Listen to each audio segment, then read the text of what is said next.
ตื่มแน่ โดยเนาะให้ทีมงานเขาออกไม้ใหม่เนี่ยเนาะอีก1 ไม้ก่อนที่จะไปโอ้ลมเนาะคุณหน้าคุณต่างกันแล้ว2 ทาน โอ้โหได้ว่าปีนี้คณะกรรมการคือแบบจัดเต็มกว่าทุกปีผ่านมา จัด อีก เต็มตลอด อันนี้คือโบโบคือเฉพาะคณะกรรมการเท่านั้นเนาะ ไปแล้วความจริงพวกเขาแต่งตัวมาปีนี้เพื่อที่จะฆ่ากรรมการแต่บอกโบได้เลย บ่ได้ชื่อกรรมการคือมาเสื้อเต็มเว คิว ที ตลอดเลยเนาะ อ่า เดี๋ยวจะให้ทางด้านคณะกรรมการแต่ละทานเน้องเพื่อนได้แนะนำตัวแล้วก็ฝากผลงานเลยว่าของมีผลงานอย่างอยากให้ติดตามอยู่ช่องทางไหนแน่โดยเริ่มได้เล เริ่มเลย ย เนาะ โดยสบายดีทุกคนเนาะซื้อโซล่าเนาะเป็นคอสเพลเยอร์จากกลุ่มมะเขือคอสเพลย์เนาะผลงานหลักๆจะลงทางเพจติดตามทางมะเขือคอสเพลย์ได้เลย มาเขือคอนสเพย์นั่นเอง เลยโดย มินากะเด้อเราเก่าเจ้าเดิม โด คอย สเพลย์จากทีมมะเขือคอสเพลย์ด้วยกันเด้อฝากติดตามผลงานได้ที่เพจมินากะหรือว่าเพจกลุ่มมะเขือคอสเพลย์ อ๋อ นั่นเอง จะมีสองเพจเนาะมีหน้ากากน้ำแล้วก็มะเขือคอสเพลย์สามารถไปติดตามได้ ผลงานพวกนี้อุ้ยมีแต่ตัวแบบเลิศๆเด้อบอกเลย ติดตามกันได้เลยเนาะสำหรับคณะกรรมการท่านสุดท้าย โดยสบายดีซื้อว่าวินวินเด้อติดตามผลงานได้ที่มะเขือคอสเพลย์คือกันเป็นมัสคอตของกลุ่มมะเขือเลยประธานมะเขือ ว้าว สบายดี เดี๋ยว ไม่อย่างง้อ สบายดี จ้างมันไหน คือ MCI กับ MC ต้นหอมเด้อเป็นสังกัดของมะเขือคอสเพย์ เงียบเงียบเล เพราะว่าย ใส่ชุดเพิ่นเด้ เออ ใส่ชุดเพิ่นเด้ เนาะสุดอันนี้ก็มาจากเพื่อนเช่นเดียวกันเนาะฉะนั้นผู้ใดที่ว่าเห็นโอกาสแต่งกายของพวกเราหรือว่าของเพื่อนทั้ง3 คนเนาะแล้วอยากเศร้าเครื่องอยากแต่งตัวคอสเพลย์คือกันในปีหน้าหรือว่าการแข่งขันคอสเพลย์ต่างๆ สามารถอินบ็อกซ์หาเพื่อนได้กับมังกะคอสเพลย์ ถูก นั่น ต้อง เอ กัน ง แล้วน้องต้นหอมอีกน้อยหนึ่งน้อยยังไงทางคณะกรรมการกล่าวถึงน้องๆผู้ที่จะเข้าแข่งขันคอสเพลย์กันน้อยหนึ่งก่อนว่าให้น้องๆเตรียมตัวหรือว่าให้กำลังใจแบบไหนน้องพอคิดเลย โดยแข่งขันนี้ต้องคิดหาแพ้ลิสนาเนาะเขาเห็นเต็มที่ของเขาเลยบ่ต้องยากของอายสัตว์เต็มที่เลยเพราะว่าเวทีเป็นของเขา เนาะสร้างคอมมูนิตี้ต้องการเนาะโดยพี่นักข่าวพ่อบอ โดยงานนี้อยากเล่าเรื่องหนึ่งก็คือเรื่องคะแนนเพราะว่า โดย มีหลายๆคนบอคุ้นเคยกับการให้คะแนน ให้คะแนนเนาะโอเค ก็คือคะแนนเฮาแมนเขาเป็นคอสเพลย์เนาะ โดย ดังนั้นคะแนนคอสเพลย์หรือว่าการแต่งตัวแล้วก็แต่งหน้าก็เลยจะเป็นครึ่งหนึงและอีกครึ่งหนึงแมนเกี่ยวกับการแสดง อ่า โดยอันนี้อยากแจ้งให้คอสเพลเยอร์จะได้แบบว่า เข้าใจกันเถอะว่าการเป็นนักคอสเพลย์เนาะโบเพียงแต่การใส่สุดขั้นมาแมนการใส่สุดซื่อๆจะแมนเฮา2 คนเอา แมนแต่ว่าการที่จะเป็นนักคอสเพลย์แท้ๆเขาต้องมีความอินกับการแต่งตัวแต่งกายเป็นฮีโร่ตัวนั้นคือสมมติว่าเขาถามมีนักการแต่งตัวเป็นไผ่มานี่ เป็น อ่า คือเรามี นี่ เห็นบอจะมีคาแรคเตอร์ออกมาเลย อินเนอร์ออก ต้อ มาง เล มี ย อินเนอร์เข้ามาเพราะว่าคันเฮาคอสเป็นไทยอินเนอร์ของคนนั้นจะต้องออกมาจากตัวเฮาให้เห็น ถูกต้อง ที่สำคัญเลยแนนขอบเบี่ยวๆเลย เดี๋ยวเปี่ยวเดี๋ยวปัดจ้า ต้องจัดเต็มใส่เต็มถึงเอามาแบบ โดย เต็มเลยเด้อ โดยนักข่าวทุกคนหลายคนอาจจะตื่นเต้นอยู่เนาะกรรมการเองก็ตื่นเต้นขึ้นกั คื น อเป็นคือการ แต่ว่าเขาต้องเอาชนะมันเนาะจะเต็มเลย อันนี้ถือว่าเป็นครั้งแรกที่ว่าเพิ่นได้เป็นคณะกรรมการวายุบอกคุณหนาบันไดเนาะ ฉะนั้นแต่เสือเลยมานอกจากนักแข่งที่มาตื่นเต้นที่จะขึ้นเทิงเดิมทางเทิงเวทีแล้ว คณะกรรมการทุกคนเพิ่นก็ตื่นเต้นคือกันเพราะว่าการให้คะแนนเนาะเขาต้องให้แบบเทียบทางสุด แม่นแล้วเนาะเพราะว่าเพิ่นกะเป็นหน้าที่ที่นักใจคือ นักใจอีหลี ต้องได้เบิ่งทุกภาคส่วนและก็การ แม่นแล้ว ให้คะแนนแบบละเอียดอ่อนนั่นเอง ๆ โดยเนาะต้องขอเข้าใจทั้ง3 ทางเนาะขอเชิญประจำตำแหน่ง ขอบ ได้ ใจ เล หลาย ย แล้วก็เป็นอย่างเดี๋ยวไม้เขาขอเก็บไปเลย แม่นแล้วอย่าลืมกันแล้วกันเนาะสำหรับการแข่งขันของพวกเขาเดี๋ยวเรามาย่ำเกี่ยวกับการให้คะแนนกันก่อนดีกว่า โดย น้องต้น ได้ ห เล อม ย เนาะสำหรับการให้คะแนนในภาคส่วนของทีมคอสเพย์จะมีอยู่7ทีมเนาะฟังให้ดีเด้อน้องๆเด้อเนาะการให้คะแนนเขาก็จะให้เป็นความละเอียดของสุดและพร้อมก็คือแบบอุปกรณ์ต่างๆสุดและการโจเนาะพร้อมด้วย แมนพร้อมด้วยการแต่งหน้าและจัดวิกผม อาจจะแบบว่าใส่มาเต็มใส่วิกผมมาเต็มแต่หน้า แต่งบกคืน บน กิโล เรือบ น เมนคันยกตัวอย่างเนาะยกตัวอย่างแบบ ผิด อีกใกล้ตัวแหง ใกล้ตัวเอง ใกล้ เขา ตัวแห นี่ ง แหละ เขานี่แหละ เขานี่แหละเพราะว่าอย่างอะคือการแต่งหน้าเนาะก็เป็นสิ่งที่สำคัญของนางคอสเพลย์เขาต้องเบิ่งให้ดีว่ามีดีเทลหน้าใดแดงคือของต้นหอมเราคนจริงต้องได้กรีดตา กรีดตา แต่ว่ามันเป็นเรื่องที่ยากหลายสำหรับต้นหอมแล้วต้นหอมก็เลยไม่ได้เห็นแต่ว่าสำหรับนักคอสเพลย์แท้ๆเนาะต้องได้เห็นต้องได้มี ต้องได้เก็บรายละเอียดที่สุด แม่แล้วเนาะเพราะว่าจะเป็นการแต่งกายต่างๆพร้อมอย่างห้ามขาดนะสิเนาะถ้าหากว่าถ้าเราเป็นเกิบบางคนบางตัวละครบ่มีเกิบต้องมีอีก ต้องมี อย่างในหัน ให้ใกล้เคียงหลายสุดน้อง ที่ เก้า สุ สิบ ด เก้า เลย จุดเก้าเก้าเก้าเปอร์ แม่ เซ็นต์ แล้วอ่ะ ที่จะใกล้คะแนนหลายที่สุด โด และ ย ที่สำคัญเนอกการแสดงหนึ่งในหันก็ต้องเป็นการแสดงที่แสดงที่เนื้อออกมาให้สอดคล้องกับฮีโร่หรือว่าตัวละคร แม่ นั้นห แล้ ลายที่ ว สุดการแสดงสำคัญเรื่องน้องๆเด้อ แม่แล้วให้เพอร์เฟกต์สุดๆกับกันที่เขากะเกี่ยมมา แม่นแล้ว เนาะว่า และ เขาเกี่ยมได้ไหน ภาคส่วนต่อมาน้องต้นหอมนั่นก็คือการสวมบทบาทตัวละครคือต้นฉบับ แม่แล้วตัวนี้คือมีนักขายเห็นเมื่อกี้นี้จะต้องมีกินเนอร์กันมาทางในการแสดงของเขาหรือว่าการแนะนำโตวสมมติว่าเขาเป็นนานาไหนโมบายเลเจนจะมีความคิดสบายดี อ่า ใช่คอสเป็นนานาเหมือนนี้ค่ะคะน้องของใครมาน้ำอย่างประมาณนี้ แต่เสียงน้องนาต้นหอมนี่คือนาเลยนะ แมนบอก เสียงแบบ ถือว่าเป็น นา การ นา สวมบทบาทให้สมที่สุดเลย และที่สำคัญอีกอันหนึ่งนั่นก็คือทางคณะกรรมการเพื่อนจะเบิงเกี่ยวกับความคิดสร้างสรรค์ นอกจากการแสดงของพวกเราแล้ว เพื่อจะมาเบิ่งวันในการแสดงนั้นจะคือกับที่ผ่านมาเพิ่นเคยเห็นบอหรือว่าเขาจะแอดอหย่างเพิ่มเติมเข้าไปในหันให้มีความเป็นเอกลักษณ์ของทั้งตัวละคร ถูกต้อง และก็ตัวเขาเอง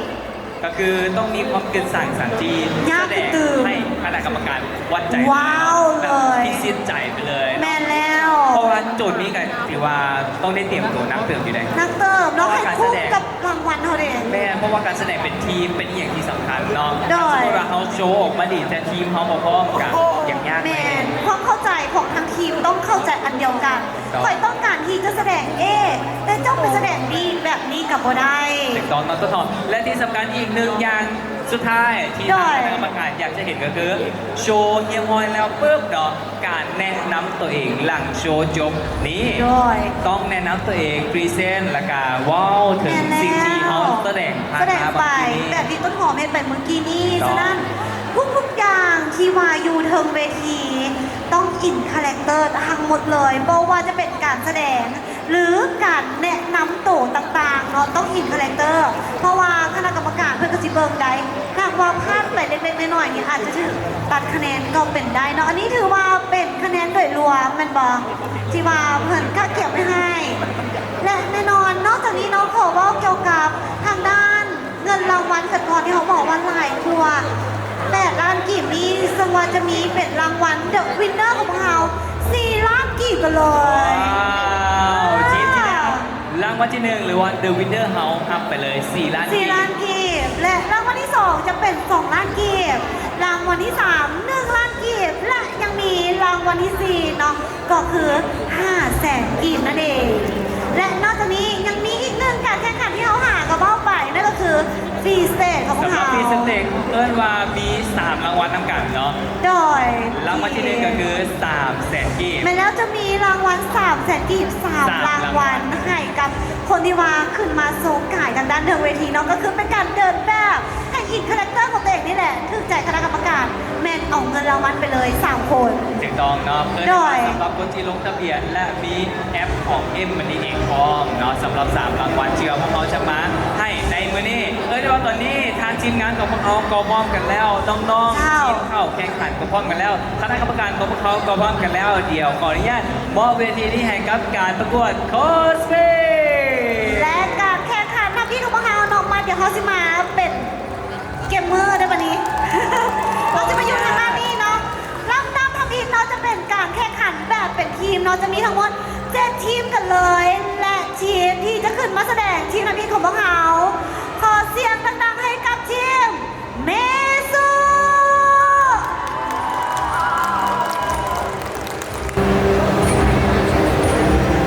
โดยถ้าเก็บพร้อมแล้วยกมือโอเคไปทางนั้นเลยเด้อ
生，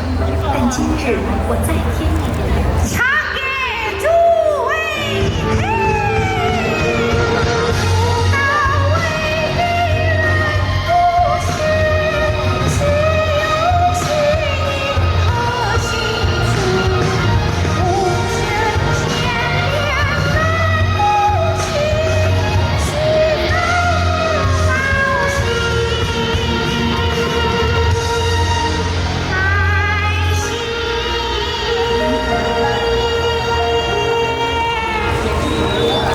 宫，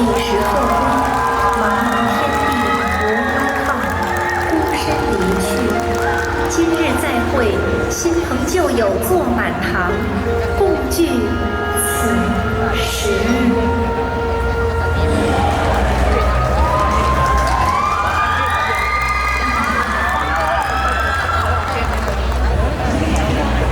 สบายดีนี่อาจจะเป็นครั้งทมิตรที่สายลมแห่งโชคชะตาได้นำพัดพาให้เฮามารู้จักกัน ข้าพเจ้ามีนามว่าเมสุยินดีที่ได้รู้จักทุกท่าน แต่ในมื้อนี้ข้าพเจ้าขอแนะนำตัวเองในนามของยุนจิน นักฮ้องและนักแสดงนิ้วที่โด่งดังไปทั่วใต้ล่ะ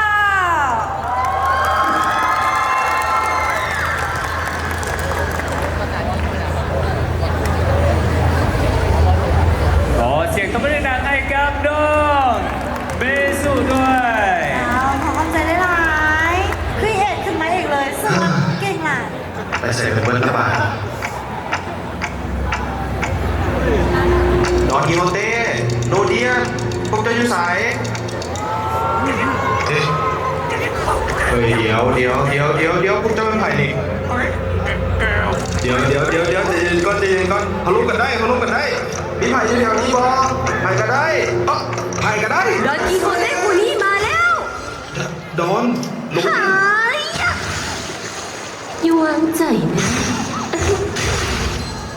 ฮ่าฮ่าท่านผู้จัดการผู้มีเกียรติท่านปลอดภัยแล้ว ดันเต้มันมา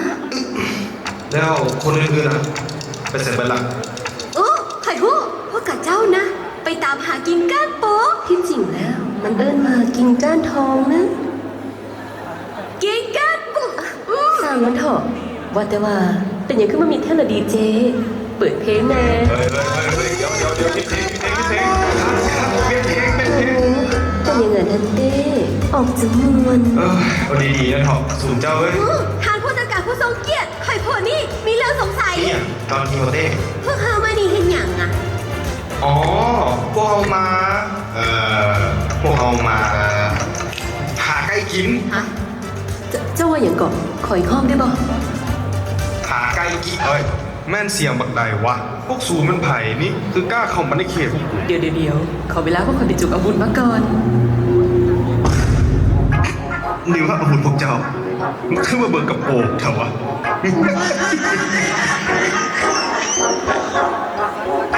โบแมนของพวกข่อยอันนี้ตั้งหากไข่ผู้นี่พร้อมจะต่อสู้แล้วออกคำสั่ง เอ่อ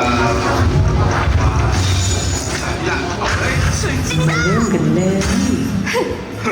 นี่ดีจะปากดิ ขอโทษนะ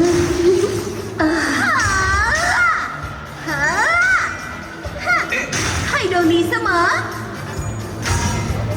หรือว่านี่ไม่ดันเต้ ขอโทษเอาพิเศษค่อยไปกิน ให้ไข่ผู้นี้ไปก็ได้ดอกหายยะไข่สิทำลายความต้องให้ในทีมเสียหา ย่า ระวังหนังนะแม่ ว้าย คือมายืนนิ่งเดี๋ยวนี้หมดแหงแล้วบออย่า เอาไปกิน เอาเถอะดีหัวหน้าสู้ต่อไปด้วยนะเพราะต้องเอาหลายย่า ไว้แค่ในนามแห่งอัศวินใครจะปกป้องทานผู้จัดการเอง หายยะ แล่นที่สูเฮ้ยจบสักทีเอาละค่อยไปยังมันได้ ฮะ สู้ บอกเพลงนี้ ให้ค่อยได้สู้แน่ giây phút em gặp ai muốn mà em biết em si tình tình tình tang tang ting tang tình tình tình tang tang tang giây phút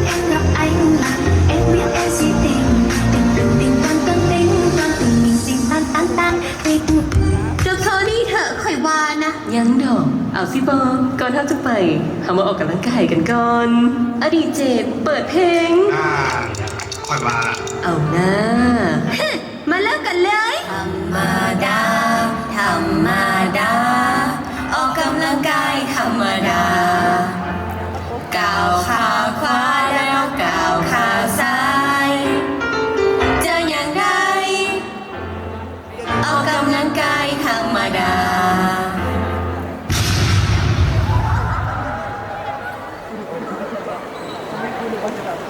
โอ้เสียงตัวไม่ได้ดังให้กับทีมโตวใหม่กันด้วย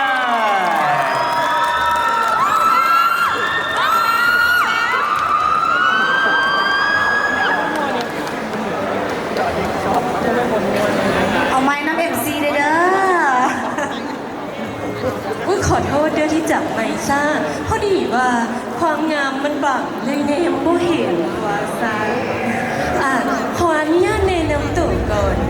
ข่อยเองมีสื่อวาโรเดียน และนี่คือพาร์ทเนอร์ของข่อยเองสื่ออย่าง ดกอยู่นี่ผู้นี้มาแล้ว ตามนั่นแหละ ส่วนผู้จัดการข่อยเราเป็นใบแล้วบอกว่าเราเป็นผู้จัดการผู้ทรงเกียรติจากบริษัท เรียนบ้านคอมพานี ซึ่งพวกเขาเองมีหน้าที่เพื่อปกป้องไผ่ ผู้จัดการผู้ทรงเกียรติ ตามนั้น แล้วกิกกี้เขายังนอนอยู่เลยเดี๋ยวอันนี้มันเป็นแนววะนี่กิกกี้แต่งหน้าสิวะกิกกี้เลิศเผินวะโซ่ของพวกเขาได้แหงบันดาลใจมาจากอย่างฮู้บอเบิ่งจากซื้อทีมกับคือสีฮู้แล้ว ทีมของพวกเขาซื้อทีมต่อไป แสดงว่าเป็นความก้าวหน้าของพวกเขาที่จะเติบใหญ่และเดินหน้าต่อไปในวงการคอสเพย์ยินดีที่ได้เจอกรรมการสุดหล่อสุดงามทั้ง3 คนเบิ่งแล้วรู้สึกใจซุ่มแม่แล้วอันนั้นแค่รอดของพวกเขาเอง ก่อนนี้พวกเขาจะไปเขามีบทเพลงหนึ่งอยากจะมาฝากให้กรรมการ ซึ่งเพลงนี้มาจากใจของพวกเขาทั้ง3 คนพร้อมบอเป็นทั้ง3ทั้ง5 คนพร้อมบอธรรมดาธรรมดาออกกำลังกายธรรมดาย่อเข่าทั้ง2 ข้างพร้อมกันจะนั่งได้ออกกำลังกายธรรมดาจบละไปก่อน ขอบใจเลยล่ะ ขอบใจหลา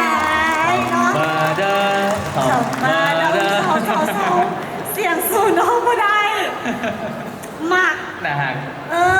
หรือว่าอันนี้เนาะเป็นตัวอย่างที่ดีที่ให้ได้เห็นเลยว่า การอินคาแรคเตอร์เป็นแบบใด เอิ้นว่าฮอตเสียงสำเนียงและการ สำเนียง อินเนอร์ ทุ ทุ ก ก อ อย่าง ย่าง เป็นตัวละครนั่นๆไปเลยเนาะเดี๋ยวเขาจะมาต่อสำหรับทีมต่อไปที่จะขึ้นแสดงเนาะทีมนี้เขามีการเก็บตัวมาเนาะบ่มีเนาะมีแต่เซิร์ชขึ้นเลยเนาะฉะนั้นในตอนนี้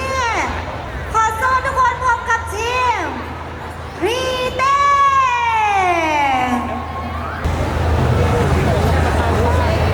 Suffering defeat after defeat, the man's body was reaching its limit, breaking down.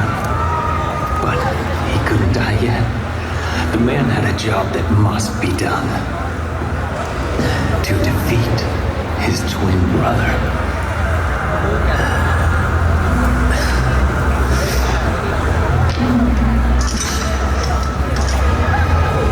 Dante.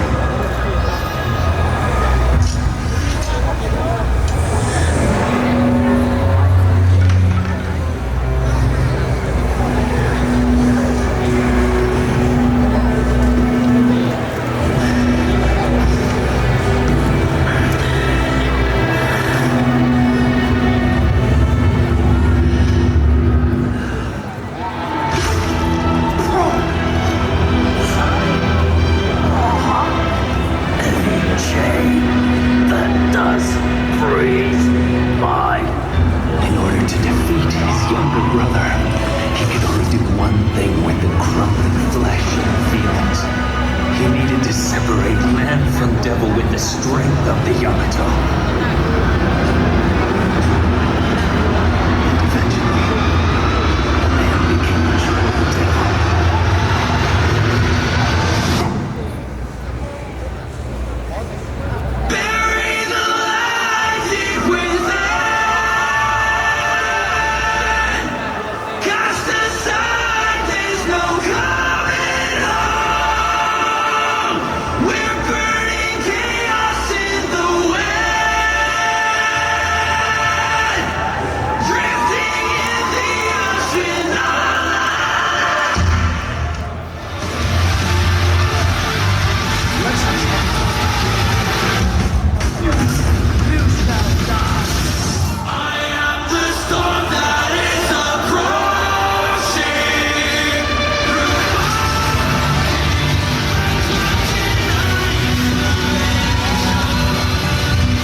บายดีกรรมการทั้งสามใครมีชื่อว่าปันเต้และมือนี้มาคอสเป็นตัวละครเวอร์จิลจาก Devil May Cry ภาค 5 และเป็นตัวละครนี่เป็นตัวละครที่มีเป้าหมายเดียวนั่นก็คือ การเป็นอสูรที่แข็งแกร่งที่สุด และฆ่าน้องชายตัวเองที่มีชื่อว่าดันเต้ให้มันได้ แต่ดันเต้บ่มาเพราะดันเต้แม่บอกให้ออกบ้าน เจ้าขอเข้าใจ ขอเสียงตบมือดังๆให้กับฟรีเต้โอ้โหได้ว่าเป็นการโชว์ที่แบบอินเนอร์มาติมเนาะอินเนอร์นี่สำคัญที่สุดเนาะกับการพรีเซนต์เนาะโอ้โหซ่อมว่าเป็นอย่างดีคือกระบวนการเนาะ ถือว่าเป็นทีมหนึ่งที่มีการเก็บข้อมาอย่างดีและแน่นอนเนาะทุกคะแนนมีความบาลานซ์กันคือที่คณะกรรมการเพิ่นได้บอกเข้าไปนั่นเอง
ว้าวและนี่คือคริสปี้คอคอนั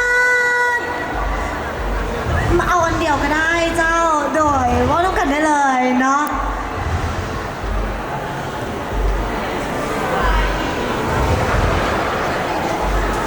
กดจึ๊ดแบบหนึ่ง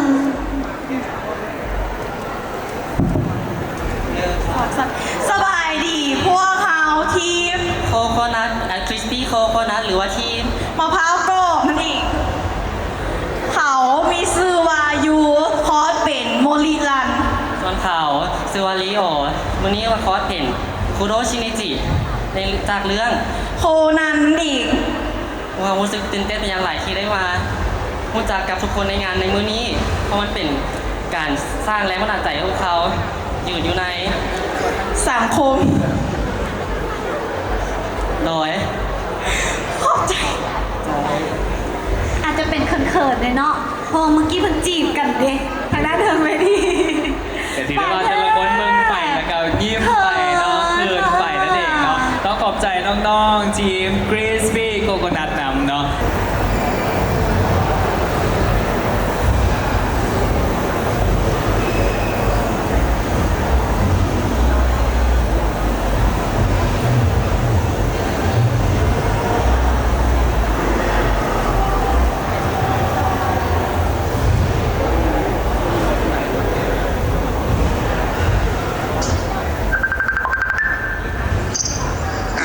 จุ้ยเข้ามาแล้วเย่คนขาดคนหนึ่งเลยอ่ะเอ้ยเดี๋ยวเป็นส่วนคนมาเพิ่มอีกคนหนึ่งก่อนนะโอเคเดี๋ยวห้องหายโอเค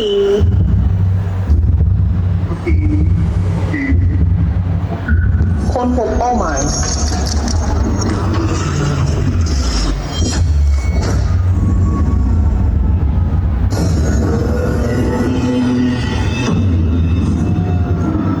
ยินดีต้อนรับสู่ ROV 自然の力変身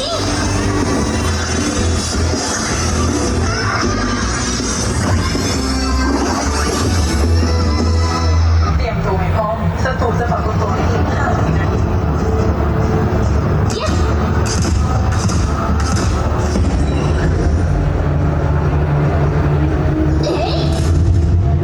First Blood 正太陽破滅せよラリートブレイカー Double Kill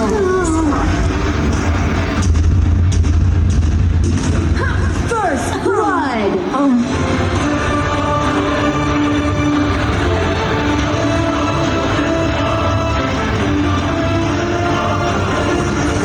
ダークボイドバスター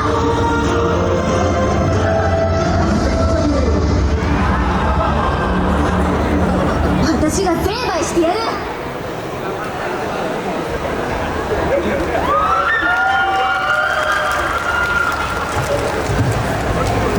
ว้าว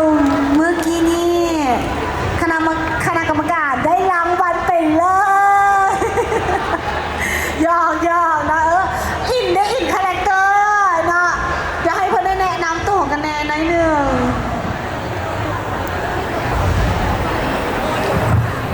すべて私が守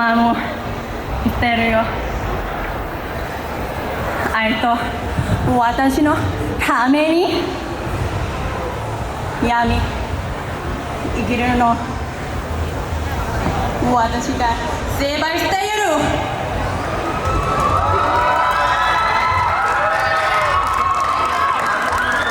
はいจะปกป้องทุกคนจากสัตว์ประหลาดที่อาศัยอยู่ในที่นี่เอง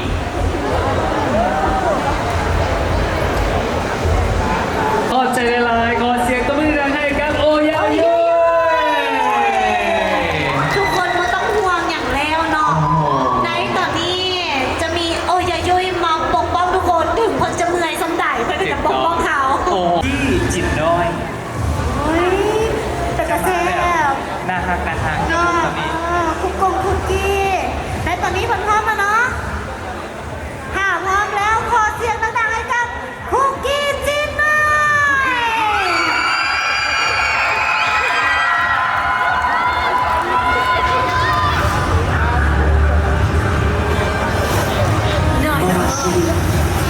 การตายเราสามารถเปลี่ยนแปลงความตั้งใจค่อย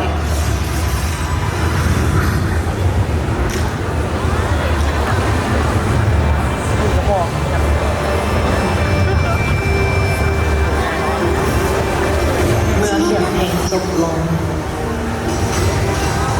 การเล่นหยุดลงฟ้าทางปากดอกไม้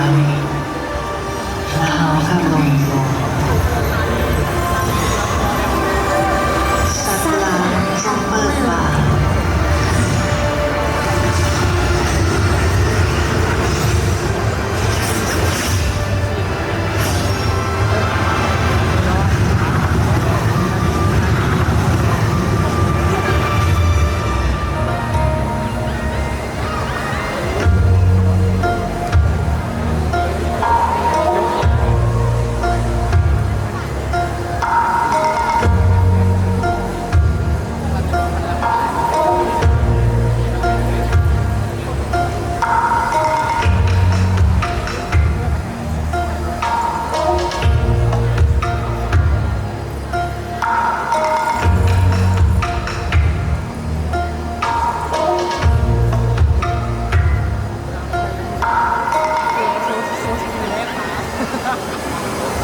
Hello เขาชื่อจีน้อยวันนี้คอร์สเป็นแองเจล่าจากเกม Mobile Legends นะ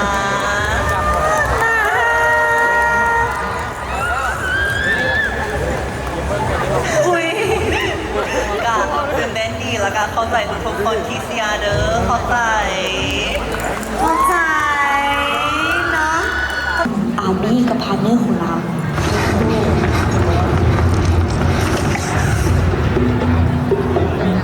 อันบี้เป็นบุคคลที่มาพร้อมกับความเงียบและสกิลการต่อสู้ของอันบี้นั้นบ่เคยน้อยหน้าผู้ใด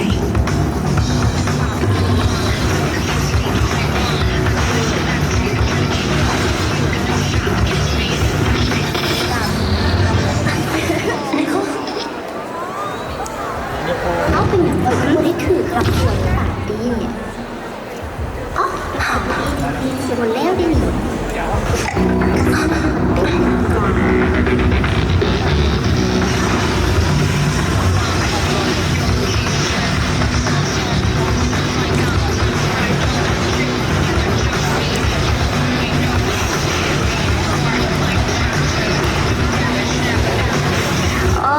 ในที่สุดปาร์ตี้กันแล้วเนาะโอ้ my god อ๋อเมื่อยบอแอนบีเฮ้ยแต่แป๊บหนึ่งขอให้เต้นติ๊กต็อกกันดูแป๊บหนึ่งอ๋อว่าแต่ตั้งกล้องบนไหนดีวะอ๋อบนนี้แหละได้ละโอเค you guys ready let's go I'm the diamond I'm the ring I'm the treasure a little bit tricky เดี๋ยวนะเป็นอย่างนี้เขาต้องเต้นติ๊กต็อกอ้าวก็ช่วงนี้นะของฮอนนึงเลยนะแต่รีแบบหักงานในติ๊กต็อกแต่ว่าเต้นในติ๊กต็อกนะได้เงินดีแดะอ๋อแป๊บเดียวเด้อหัวหน้าโทรมาฮัลโหลสบายดีหัวหน้ามีอย่างให้เขาสวยบอฮัลโหลนิโคข้อยิงภารกิจให้เจ้าเห็นด้วยวันนี้เป็นหาว่าแต่ภารกิจอีกเจ้ากับพาร์ทเนอร์ของเจ้าเต้นเป็นบออ๋อเรื่องนี้นี่หว่าค่อยกับอันดี้นะธนัดเละฟังให้ดีเด้อพวกเจ้าต้องไปจัดการพวกอิตาเรียลในงาน LNC แต่สิ่งที่สามารถจัดการพวกมันได้คือการเต้นพวกเจ้าเห็นได้บ่ฮับเศร้าโดมีปัญหา They could describe everything with one scene. You know, like party,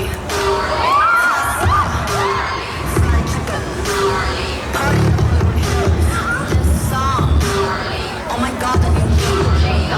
God, it's real. We're in a session tonight, gang gang. Oh, it's right tonight, gang gang. Oh my God, this song is so.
ทุกคน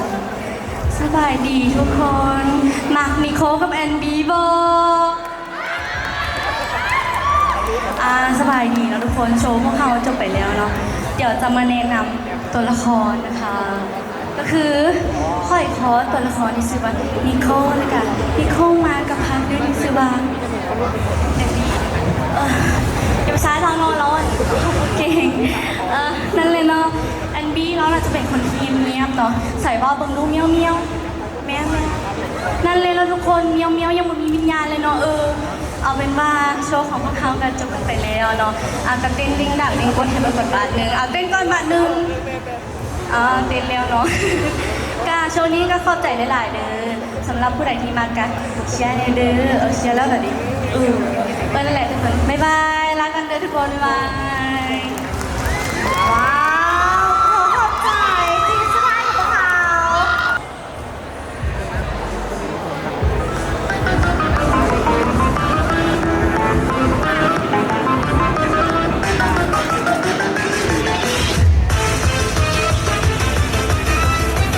อันนี้เนาะหยดแบบคือหยดแบบให้เบิ่งแล้วแต่สามารถลงไปได้ สามารถลงทางด้านขวาได้เลยเด้อ และ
รับน้องๆเนาะทั้งเป็นทีม7ทีมและน้องๆผู้เข้าแข่งขันเดียวนั่นก็คือ13คนเด็ก แม่แล้วถึงมาทำจัดหนักกันแต่มาเลยบางคนที่หากระพูในงานว่าตัวเองจะได้แข่งนะตอนนี้แล้วก็มีเงินรางวัลให้เมื่อกี้ต้นหอมเลยบอก ว่า ทางด้านสปอนเซอร์ของพวกเขาเป็นขอแอดซีทางด้านฟรีสเตย์ของพวกเขาเนาะความจริงมันบอกว่า3 คนคนละ300,000แต่ว่าสำหรับผู้ใดที่ว่าได้คะแนนสูงสุดนะตอนนี้พนักขอเพิ่มอีก200,000ให้เป็น500,000ไปเลย สำหรับอันดับที่1ก็คือ แม่แล้ว ถูกต้อง แม่แล้วเนาะจากนั้นมาเพิ่มกับตือวานนั่นไหนจะได้เนาะตอนนี้ทางด้านคณะกรรมการมันกำลังคุ้นเขี่ยวกันอยู่แต่ว่าในตอนนี้เชื่อว่าหลายคนนำในนี่คือสิพากันเมื่อยนะอยากจะได้คนมายืนนำจัก2 คนทางด้านถึงเวที เพราะว่าตอนนี้เขาจะมีการ ขอแบบ ม ด่ อ ว บ นๆ ของรางวัล เลย ให้กับผู้ที่ว่าอยู่ในงานกับพวกเขาเนาะ2 คนอาสาสมัครเดี่ยวขึ้นมาทางด้านจังเวทีเขาจะมอบ ขอ ราง ไว้ วัล แบ ให้ บ เลย สุดๆเอาแบบนี้ซะ2 คนมาไวที่สุดจะได้โตสเปเชียล ว้าว และขออีก2 คนมาทางด้านข้างจะได้ของรางวัลคือกัน แต่ว่าโบสเปเชียลเท่า2 คนอีก นี่ ฉะนั้นมี4 คนมันยากขึ้นมาเลย ในมา2 จะ คน มาบอกว่าไม่หนักจะมาบอกขอคนใหม่เด้อ ขอคนใหม่เจ้าเนาะผู้ใดได้แล้วขอ มา อนุ แล้ว ญาต มา ในค แล้ว นให มา ม่ แล้วมาแล้วนี่2 คน อีก อีกคนหนึ่ง อีกคนเดียว มาแล้ว4โอเค2 คนจับมือกันมานี่ แมนคนที่มาจะได้รางวัลสุดพิเศษ ยืนทางด้านกลางเลย ก็อยู่ข้างกลางเลย2 คนที่มาคนมูเนาะอีก2 คนทับข้างให้เลย ประกบข้างได้เลย โดยในตอนนี้โมเพิ่นมานี่ เพื่อนกับเอิร์ธหนาวโอ้โห โมเพิ่นนำนะโมเจอสื่อเด้โมเจอสื่อฮีโร่เพิ่นเนาะณตอนนี้เดี๋ยวเราจะมาโอ้ลงกันก่อนเดี๋ยวยังมาฟังอีกหน่อยหนึงเด้อเพื่องานในขณะไหนฮุกยับทำกันเลยยังมานั่งขายหน่อย อีกหน่อยหนึ่ง โอเคได้แล้วหลายพูดโอเคได้อยู่เนาะก็ขอเบิ่งแบบโอเคบอบาลานซ์ปันไหนน้องไปทางด้านขวาหน่อยหนึง วันนี้เขาเล่นกิจกรรมยับ ไปทางด้านขวาหน่อยเดียวโดยยับไปขวาหน่อยหนึ ยับ ง อีกหน่อยหนึง น้องเพิ่นเบิ่งก็เห็นปันไหนเนาะได้แล้วเด้ออย่าก็ย้ำพอแล้วนะอันไหนตอนนี้เราจะโอ้ลมกันแบบง่ายๆกันเลยและตอนนี้เขาจะมีคู่ซิงโมบายเลเจนด์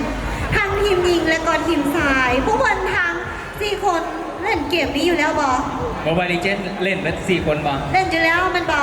คนสุดท้ายเป็นคนเล่นเถื่อเพื่อนอาจจะเป็นอีสปอร์ตอื่น มันบอ เล่นเกมอย่างเป็นปกติ เนาะเดี๋ยวเขาจะ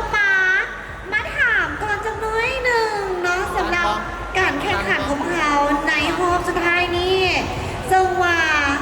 ทั้ง2 แมตช์เนาะจะมีทั้งแมตช์ผู้ชายแล้วก็แมตช์ผู้หญิงซึ่งว่าแมตช์ผู้ชายของเขาจะเป็นการพบกันของ189 eSport กับทีม Leon eSport และทีมผู้หญิงนั่นก็คือจะเป็นการพบกันของ Paradise eSport และก็ KK Neo นั่นเองเนาะที่ว่าจะมาพบกันฉะนั้นในตอนนี้เขาจะขอถาม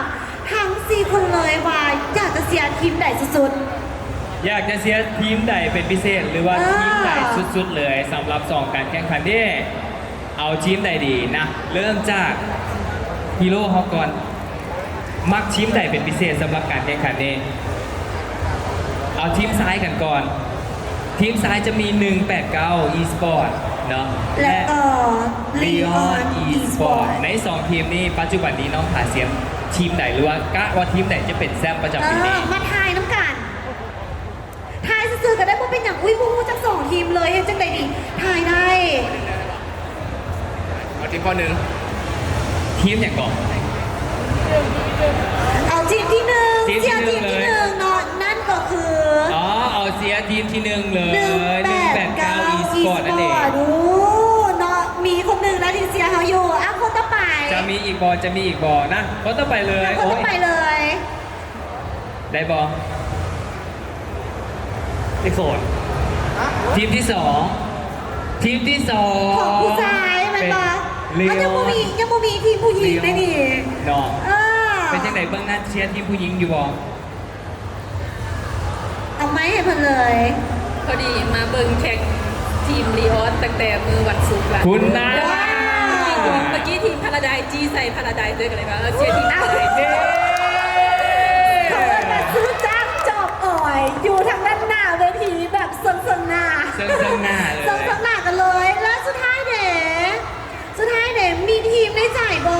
มีทีมในใจบ่อยากจะเชียร์ทีมไหนมื้อนี้อยากให้ได้เป็นแชมป์หลายที่สุด หรือว่าผู้บ่าวผู้สาวผู้ใดถึกตาบอลนักแข่งของเรา ทีมที่หนึ่งเฮ้ยใจตรงกันเลย แมนบอลเนาะเพิ่นมาน้ำกันเนาะก็เชียร์น้ำกันไปเลยนั่นเองเนาะอันนี้เพิ่นก็จะเป็นการเชียร์น้ำกันนั่นเองและแน่นอนนะทางด้านในห้องของเราก็จะมีการเชียร์ไปพร้อมๆกันอีกจักน้อยหนึ่งได้พบการแข่งขันกันอย่างแน่นอน และขอเฉลยกันก่อนสำหรับผู้ที่ว่าขึ้นมาทางด้านเดิมเวทีหรือว่าผู้กล้าของเขาที่ขึ้นมาทางด้านเดิมเนาะขออนุญาตเด้อ เอาในเงี้ยเดี๋ยวเขาจะมาบอก มีหลายแห่ง ผลรางวัลจีวาซีทานจีวาได้ขึ้นมาลิดกิจกรรมในพวกเราในมือนี้ได้ว่าเป็นกิจกรรมที่พวกเราจะมาทวยกันว่าหรือว่ามาเดากันมาห่วงมาเชียร์กันเนาะว่าจะเชียร์ทีมไหนเนาะรางวัล2คนทวีตนั่นก็คือ รางวัลของ2คนพีที่ว่าขึ้นมาทางด้านเดิมเวทีเมื่อกี้นี้เขาจะมีเป็นการแรนดอมอีพิกสกินเอสคลาสได้โบปันและเจ็คให้ไปเลย 2ทางทวีตที่ขึ้นมาก็ แม่ คือ แล้วได้สกินเนาะเป็นระดับแบบ S class เลยหรือก็คือจะได้แบบ899ขึ้นไปประมาณนี้ แล้วก็ได้รุ่นเอาว่าเขาจะได้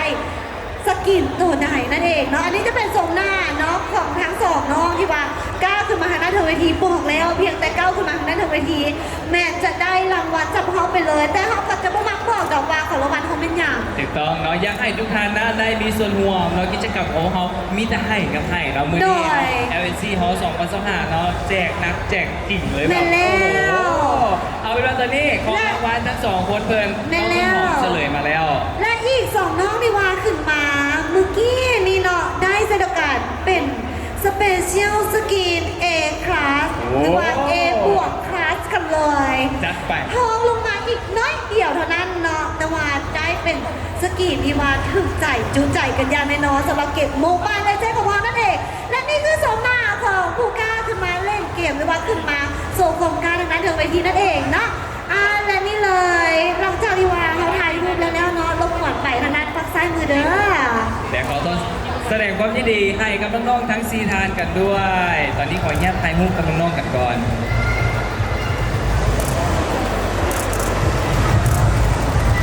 โอเคได้แล้วเนาะ ขอบใจหลา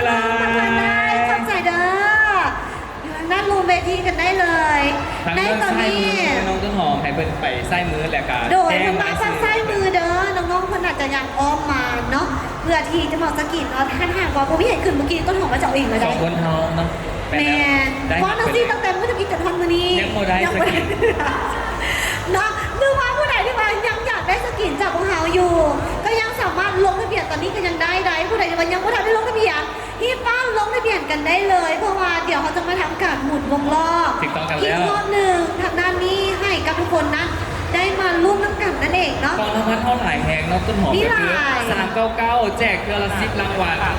599แจกเทือละ10รางวัลหรืออาจจะเป็นเทือละ20รางวัลผู้ใดที่ว่าอยู่ในงานกับเขารุ่นหักของรางวัลเป็นเพชรจากโมบายลิเจนอย่างแน่นอนเด้อเอาแล้วตอนนี้ทางคณะกรรมการเป็นกำลังรวบรวมคะแนนเนาะสำหรับอันดับที่1อันดับที่2อันดับที่3และอันดับที่4ของประเภทการแข่งขันเป็นทีมเนาะในหันก็จะมีเป็น7โชว์7ทีมที่ว่ามาแข่งขันคอสเพย์ปัจจุบันนี้และยังมีอีก1 2 3รางวัลของทางฟรีสเตจ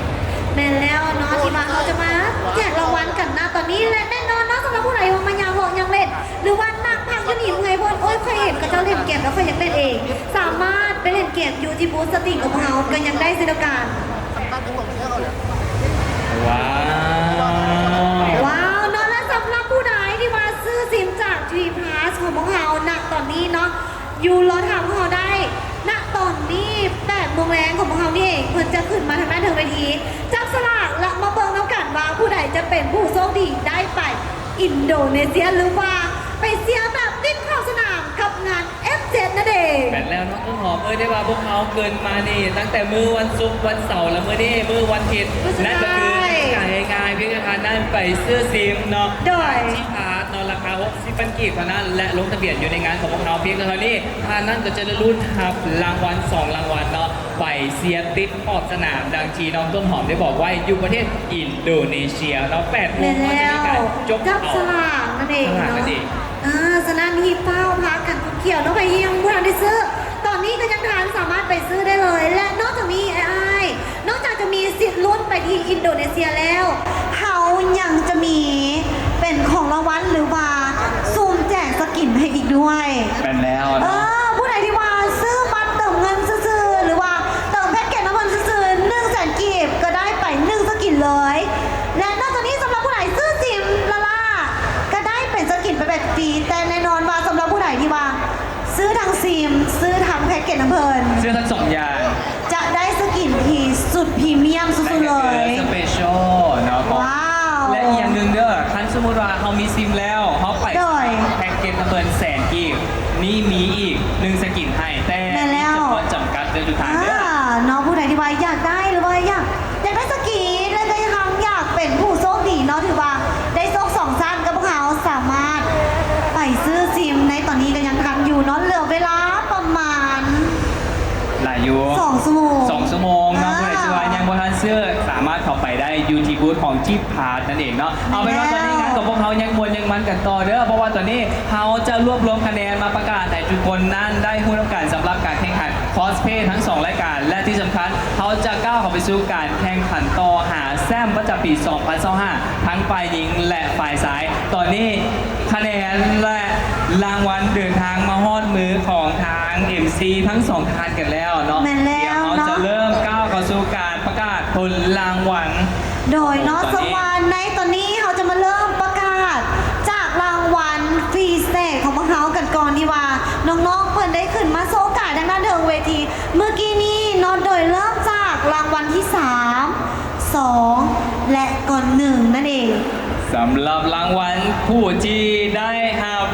อันดับที่ 3 ของการแข่งขันฟรีสเตจ นั่น คอ ก็ ส คื เพ อ ย์ได้แก่ ขอแสดงความยินดีกับน้องแอนที่เพิ่นคอนเป็นแจ๊ดโจหรือว่าน้องพลอยของพวกเรานั่นเองเนาะอยู่บนน้าMC ทำเอง ขอเชิญน้องขึ้นมาหน้าเดินเวทีได้เลยเนาะหรือว่าน้องไปเข้าห้องน้ำก่อนกำลังมาเนาะ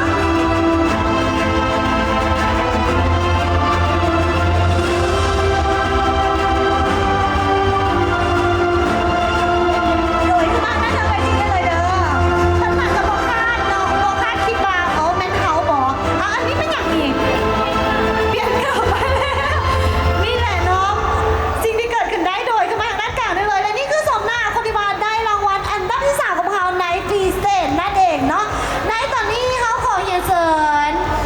เป็นทางทานวันธนาคุณวันห้องประธานสาพันธ์อีสปอร์ตแห่งชาติลาวขึ้นมอบรางวัลที่ 3 ในครั้งนี้ ขอมอบบัตรเดี่ยวพร้อมกันเลยเนาะโอเคฉะนั้นต้นหอมขอประกาศรางวัลที่ 2 ของฟรีสเตจของพวกเขากันเลยดีกว่า สำหรับรางวัลที่ 2 ได้แก่ ตัวละครฮีโร่ที่มีชื่อว่าอีลี เอลี่นั่นเองน้อยเอลี่ อยู่บออยู่บอ มาถึงเวทีได้เลย ซึ่งได้รางวัลอันดับที่ 2 ของพวกเขาไปในวันนี้ โดยขอเชิญเลย และมาสู่รางวัลที่ 1 ของฟรีสเตจของพวกเขาผู้ใดดี ได้แก่ ได้ หนึ่งได้แก่ ขอแสดงความยินดีให้กับน้องแฮปปี้หรือนางอีฟ อยู่บออยู่บอ มากันแล้วอุ้ยการแต่งกายของผมต้นหอมมักแหงรู้สึกว่าเป็นเอกลักษณ์ที่สุดเลยขอแสดงความยินดีนำยืนทางด้านกลางได้เลยแล้วในอีกครั้งหนึ่งขอเชิญทานวัฒนาคุณวันขึ้นด้านบนเวทีมอบรางวัลให้กับน้องๆขอเชิญ ซึ่งจะเป็นการมอบรางวัลอันดับที่ ว้า 3 และอันดับ ว ที่ 2 น้องมันบอกว่าจะมีรางวัลเป็นเงินสดแล้วก็ยังจะมีเป็นบิลลิ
วันนี้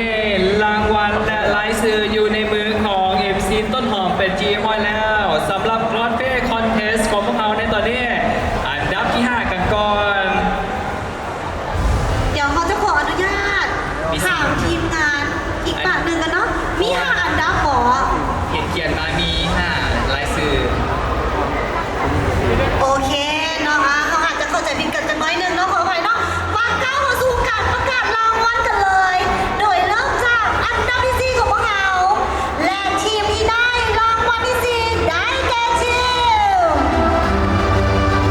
ได้แก่ทีม ขอแสดงความยินดีกับคุกกี้จินได้ขอเชิญเข้ามาหน้าแถวเวทีได้เลยเด้อ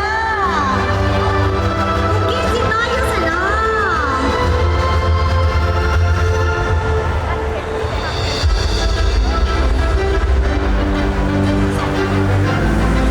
โดยมาทำแทนก่อนนะโดยขอเชิญทางด้านกลางได้เลย เป็นตัวแทนขึ้นมาทำรางวัลแทนนั่นเองเนาะเพราะฉะนั้นเพื่อโบเป็นการรอซ่าเดียวเราขออนุญาตเรียนเชิญทางการวัฒนาคุณวันรองประธานสหพันธ์อีสปอร์ตแห่งชาติลาวเป็นเกียรติขึ้นมอบรางวัลในครั้งนี้อีกครั้งหนึ่งขอเรียนเชิญ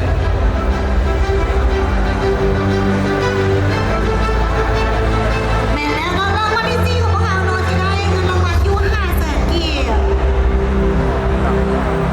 รางวัล500,000กีบสำหรับอันดับที่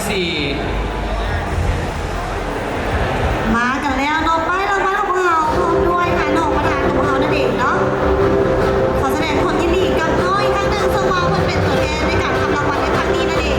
ย่ำมาฟ้าซ้ายมือหน่อยหนึ่งเจ้า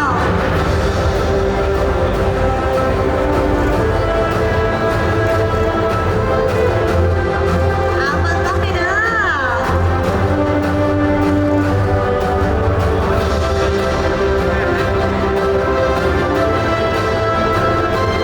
เราขอถ่ายรูปกับมิลินดานำรางวัลนอกจากได้เงินรางวัลแล้ว จะได้เป็นมิลินดานำอีกด้วย 4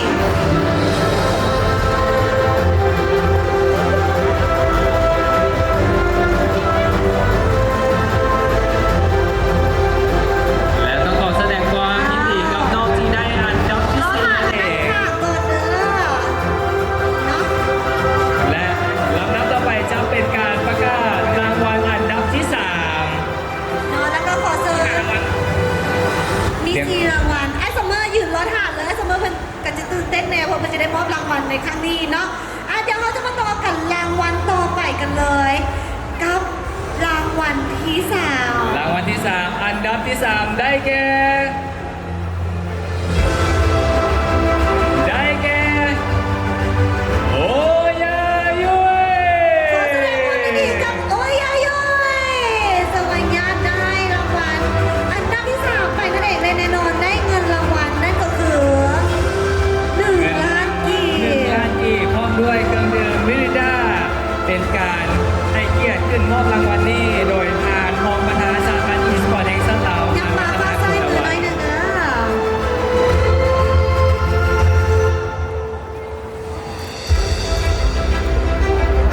และต้องขอแสดงความยินดีอีกครั้งหนึ่งสำหรับการประกวดคอสเพลย์ของพวกเราอันดับที่ 3 ในตอนนี้ เข้าใจ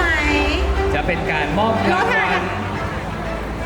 เจ้าขอเชิญเราถ่ายทางด้านข้างเวทีเด้ออย่าเข้าไปใส่เด้อพวกเข้าใจทานพัฒนาคุณวันได้หลายดีว่าขึ้นมามอบรางวัลทางด้านทางเวทีเนาะเดี๋ยวเราจะมาต่อกันที่อันดับที่ 2 กันเลย สำหรับอันดับที่ 2 ในครั้งนี้ได้แก่ อันดับที่ 2 ในการประกวดคอสเพลย์ครั้งนี้ ได้แก่พรีเต้ ขอแสดงความยินดีกับพรีเต้สวัสดีได้อันดับที่ 2 จะได้เงินรางวัลของเรา2 ล้านกีบขึ้นมาหน้าเธอของเราเลย สำหรับการมอบรางวัลในครั้งนี้เป็นเกียรติขึ้นมอบรางวัลโดยทาง นาทีนี้เนาะข้าพเจ้าขอเรียนเชิญทานจันทนาอินทวงศ์ผู้จัดการผลิตภัณฑ์เครื่องดื่ม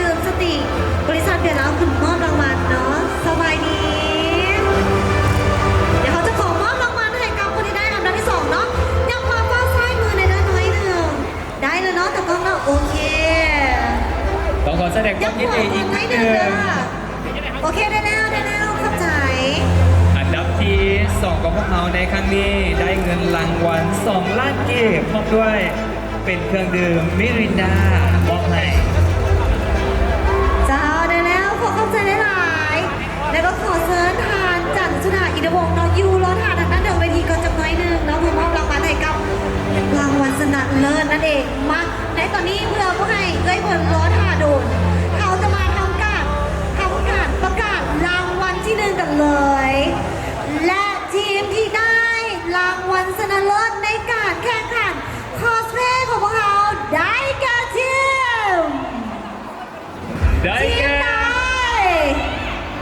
ทีมไหนคะ ทีมใดดี ขอแสดงความ ขอแสดงความยินดีกับทีม ทีมต่อไปขอบอกเลยว่าทีมนี้ทำการแสดงได้ดีสุดๆกันเลยสำหรับในงานนี้นั่นเองเนาะขอเชิญน้องๆมาตั้งกลางเวทีได้เลยเนาะแต่พี่มันก็ดีใจเกินไป ดีใจที่ดีเนาะน้องๆขึ้นมาตั้งกลางเวทีเลยอย่ามาตั้งกลางเวทีอีกเด้อยังอีกเด้อเดี๋ยวเขาขออนุญาตจัดแจกก่อน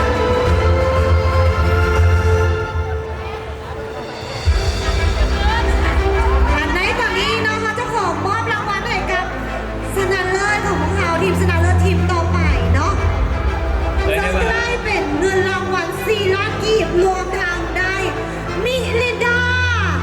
2 แพ็คไปเลย และต้องขอแสดงความยินดีอีกครั้งหนึ่งกับเดอะวินเนอร์ของพวกเราในครั้งนี้กับการประกวดคอสเพย์มูลค่า4 ล้านเก็บ เก่งกันสุดๆเลย ได้ว่าเป็นทีมที่มีความสามัคคีกันหลายที่สุดและแสดงออกมาได้จึงใจคณะกรรมการและทางสปอนเซอร์ได้หลายที่สุดนั่นเองเนาะขอบใจหลายๆ ขอบใจเด้อเนาะและในตอนนี้เขาจะทำการทายห่วงกันเนาะสำหรับ Community Cosplay ของพวกเราเนาะที่1เยอะขนาดได้เลย และก็ต้องขอเชิญทุกๆคนเลยเนาะที่ว่าเป็นนักคอสเพลย์หรือว่าใครที่ว่ามาทางใน Community นี้เชิญขึ้นมาทางด้านเดิมเวทีเพื่อทายห่วงน้ำกันรวมทั้งขอเชิญทางด้านคณะกรรมการของพวกเราเนาะขึ้นมาทางด้านเดิมเวทีได้เลย และต้องขอขอบใจ ที่2ที่3ที่4เนาะขึ้นมาทาง สำห ด้า รับ น พัน เดิ ไป ม บางกี้นี่ขอขอบใจท่านนางจันชดาอินทวงศ์ผู้จัดการผลิตภัณฑ์เครื่องดื่มสตริงบริษัทเบียร์ลาวจีให้เกียรติขึ้นมามอบรางวัลอันดับที่1สำหรับบางกี้นี่ขอขอบใจหลายๆ ที่2ที่3ที่4เนาะของทางส่งการแข่งขันเนาะขึ้นมาทางด้านเทิงเวทีเด้อ ขอเรี ร ยน วม เชิญ ทั้ นะ งน้องๆที่มาคอสเพลย์เนาะน้องๆทางด้านนั้นก็ได้ย่างขึ้นมาทางด้านเทิงเวทีเลยมาคอสเพลย์หรือว่ามาถ่ายรูปมวลน้ำกันได้เลยเด้อ พูดป้ายมาเบื้องขวาในเชิญทุกท่านเนาะจีวาห้องการแข่งขันห้องการแสดงอยู่ในรายการเฟสบุ๊ก แม่นแล้วเนาะรวมทั้งคนที่มาแต่งตัวคอสเพลย์คือกันกับพวกเราเนาะถึงว่าจะมาได้เข้าร่วมการแข่งขันก็ขอเชิญขึ้นมาทางด้านเทิงเวทีเด้อทางด้านนั้นมาได้เลยเนาะทางด้านหน้ามาได้เลยย่างมาเลยมาถ่ายรูปน้ำกันเด้อขอดวลเด่นน้อยหนึ่งเนาะเพราะว่าตอนนี้เขาจะเข้าสู่การแข่งขัน ตูดมาเบื้องขวาหน่อยนึง ของพวกเขากันแล้ว อาจจะได้พบกันแล้วว่าปีนี้แซมไฟซ้ายของโมบายลิเจนจะแมนทีมใดและแซมไฟยิงของโมบายลิเจนจะแมนทีมใดเนาะ น้องไปอยู่เนี่ยแหละเพิ่นคอสเพลย์เพิ่นมาเลย โอเคครับลายละติ๊กติ๊กให้อยู่ในกระโหลนี้ ทางด้านลุงทางด้านหน้าเนาะแต่งกายคอสเพลย์สามารถขึ้นมาห่วงทายรูปรวมและพวกเขา มาเลย จะเวทีได้เลย นี่คอมาก่อนอย่าเพิ่งไปใส่น้องห้ามกลับบ้านน้องพวกให้กลับบ้านนะขาดมาก่อน มาถ่ายรูปกันนั่นน้องปู่นั่นน้องเพิ่นนั่นแหละเพิ่นจะไปใส่เพิ่นแต่งตัวคอสเพลย์น้องมานะกันด้วยมาโอเคเดี๋ยวเราขึ้นไปทางหน้าบ่ เอ็มซีต้นหอมเข้าน้ำแน่เนาะ ได้ และต้องขออนุญาตเรียนเชิญเนาะเป็นทางนางจันทร์สุดาอินทวงศ์ผู้จัดการฝ่ายผลิตภัณฑ์เครื่องดื่มสิ่งบริษัทเบียร์ลาว ขึ้นมาทางด้านเดิมเวที เพื่อถ่ายรูปกับน้อง น้องสุกี้กับมาน้องขับใจได้หลายเด้อไอ้คนงามถึงมาถึงได้เนาะเมื่อเราแต่งตัวงามเราก็อยากให้มาถ่ายรูปน้ำกันยับไปอีกหน่อยนึงน้องๆขับอีกเลยยับนั่นมาทางหน้าเลยยับมาทางหน้ารถว่าเป็นอย่างเนาะ ๆผู้ใดที่ว่าอยู่ทางด้านหน้าให้โยกตัวลง ได้เจ้าได้บอ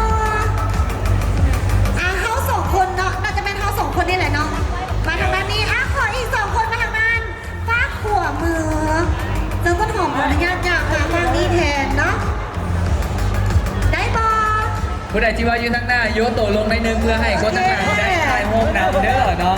ยับใกล้เข้าหากันหลายที่สุด นับให้แน่ เดี๋ยวนับเด้อ นับกระเย่นับกันเด้อ1